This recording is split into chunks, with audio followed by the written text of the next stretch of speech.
ये बात साफ नज़र आ रही है कि माइनॉरिटीज़ के लिए जो बजट 5,000 करोड़ पहले हुआ करता था, अब उसको घटाकर 3,000 करोड़ कर दिया गया है। तो ये एक बहुत अफसोस की बात है। इस मुल्क में एक बड़ी आबादी जो है वो गरीबों की है, कमज़ोर लोगों की है, माइनॉरिटीज़ की एक बड़ी आबादी है। इनको ऊपर उठाने के लिए कुछ खुसूसी कदम उठाने जाने चाहिए थे। इसी बजट में तालिबान के लिए, खासतौर पर अफगानिस्तान सरकार के लिए 200 करोड़ रुपए के बजट का ऐलान किया गया।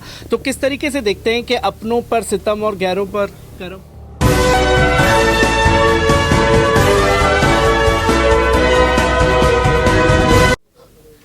पल पल न्यूज़ से मैं हूं आपके साथ नदीम अकरम। सलीम इंजीनियर साहब हमारे साथ मौजूद हैं। बजट को लेकर के जो है बड़ी चर्चा की गई है, क्योंकि बजट को लेकर के इस तरीके से दिखाया गया कि बजट जो है सबके हित के लिए सबसे ज़्यादा फायदेमंद है।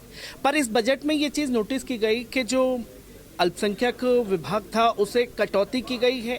तो किस तरीके से देखते हैं इन चीज़ों को, क्योंकि इससे पहले मौलाना आज़ाद स्कॉलरशिप को ख़त्म किया गया, एक एक कर जो बच्चे पढ़ कर के अपना भविष्य उज्जवल कर पाते थे वो चीज़ अब नहीं हो पाएगी। कैसे देखते हैं? ये बहुत अफसोसनाक है। इस बजट में वैसे तो आम तौर पर गरीबों का ख्याल नहीं रखा गया और जो कमज़ोर तबकात हैं उनका ख्याल नहीं रखा गया, और कारपोरेट्स का और अमीरों का ख्याल इसमें ज़्यादा रखा गया है। और ये बात साफ नज़र आ रही है कि माइनॉरिटीज़ के लिए जो बजट 5,000 करोड़ पहले हुआ करता था, अब उसको घटाकर 3,000 करोड़ कर दिया गया है। तो ये एक बहुत अफसोस की बात है कि एक तरफ कहा जाता है कि हम सबका विकास चाहते हैं एक साथ, लेकिन आप एक इतनी बड़ी माइनॉरिटी कम्युनिटी को इतना तकरीबन आधे से कुछ ज़्यादा बजट कर दिया है आपने, तो ये बहुत ख़तरनाक पहलू है।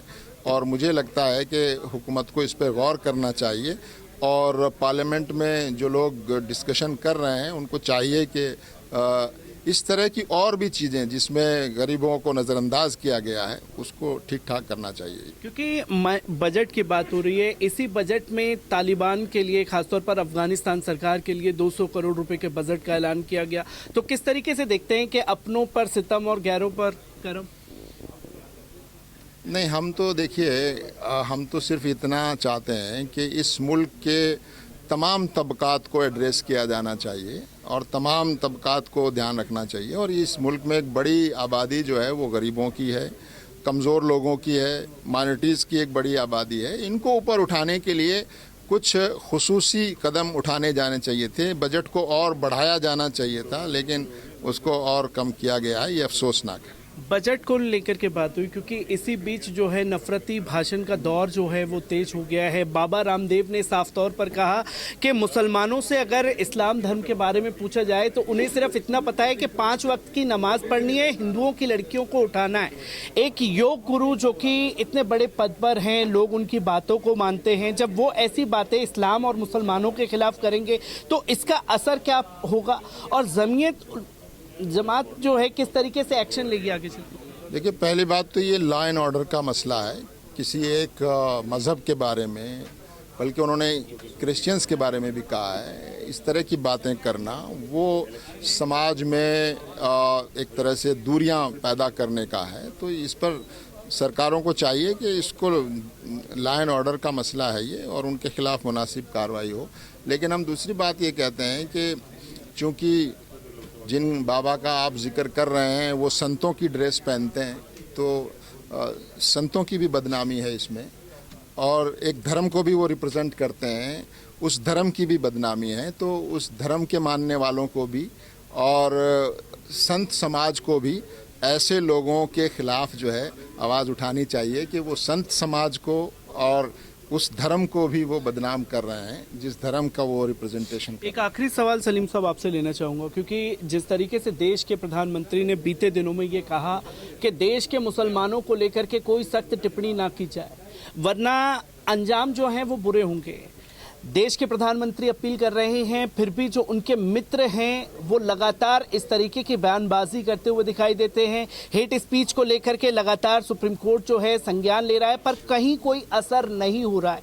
कहाँ लूप पॉइंट चल रहा है जिसकी वजह से लोग जो हैं लगातार जहर फैला रहे हैं? क्या 2024 की तैयारियां हैं पूरी तरीके से? सवाल भी आपने कर लिया, जवाब भी आपने दे दिया है। कि ये तो सरकार की जिम्मेदारी है। अगर प्राइम मिनिस्टर कोई बात सीरियसली कह रहे हैं तो उसका असर होना चाहिए। तो या तो ये है कि अब लोग प्राइम मिनिस्टर साहब की बातों को सीरियसली नहीं ले रहे हैं, जो लोग इस तरह की बातें कर रहे हैं, या ये है कि वो समझते हैं कि बातें तो पहले भी बहुत अच्छी अच्छी की जाती रहीं, अच्छे अच्छे नारे दिए जाते रहे, मगर उसका कोई असर नज़र आना चाहिए। हम तो असर देखना चाहते हैं। जुमले और नारे और जो स्लोगन्स हैं उससे हालात नहीं बदलते। वो एक अच्छी चीज़ है, अच्छे जुमले हैं, अच्छे नारे हैं, अच्छे स्लोगन हैं, अच्छी बात है, लेकिन उसका असर नज़र आना चाहिए, वो सबसे ज़्यादा है। मोहम्मद सलीम इंजीनियर साहब हमारे साथ मौजूद थे, जिन्होंने साफ तौर पर कहा कि डायलॉग ज़रूरी है और इसके असर जो है नज़र आना ज़रूरी है, पर ये चीज़ें कहीं नज़र नहीं आ रही, जिसके चलते ये तमाम चीज़ें उलझती हुई दिखाई दे रही हैं।